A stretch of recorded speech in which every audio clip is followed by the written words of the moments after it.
अस्सलाम वालेकुम दोस्तों। तो आज की वीडियो में हम बात करेंगे कि लोग आपकी वीडियोस को कितने सेकंड तक देखें ताकि जो है यूट्यूब वाले उसको एक व्यू काउंट कर सके कि आपकी वीडियोस जो है एक बंदे ने देख ली है।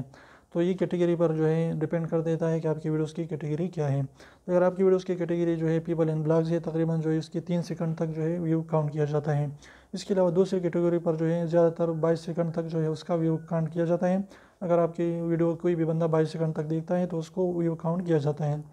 इसके अलावा जो बहुत ज़्यादा कैटेगरीज के लिए जो है 30 सेकंड है, यानी कोई भी बंदा अगर उसकी वीडियोस को 30 सेकंड तक देखेगा तो यूट्यूब वाले उसकी एक व्यू जो है बढ़ा देते हैं और उसकी एक व्यू जो है काउंट कर देते हैं। तो इसलिए आपकी कैटेगरी पर जो है डिपेंड कर देता है कि आपकी कैटेगरी कौन सी है। तो उम्मीद करो छोटी सी वीडियो को इन्फॉर्मेटिव लगी, वीडियो अच्छी लगी प्लीज़ वीडियो को लाइक कर दीजिए, चैनल को सब्सक्राइब करना ना भूलें और रेड वाले सब्सक्राइब को जरूर भी जरूर दबाए, बिल्कुल फ्री, एक भी इसका पैसा नहीं लगता। तो अगर आप हमारे चैनल पर नहीं है तो प्लीज़ उसको ज़रूर भी ज़रूर सब्सक्राइब के बटन को दबाइए। तो इंशाल्लाह फिर मिलते हैं ऐसे खूबसूरत के साथ, तब तक के लिए इजाज़त दीजिए। अल्लाह हाफिज़।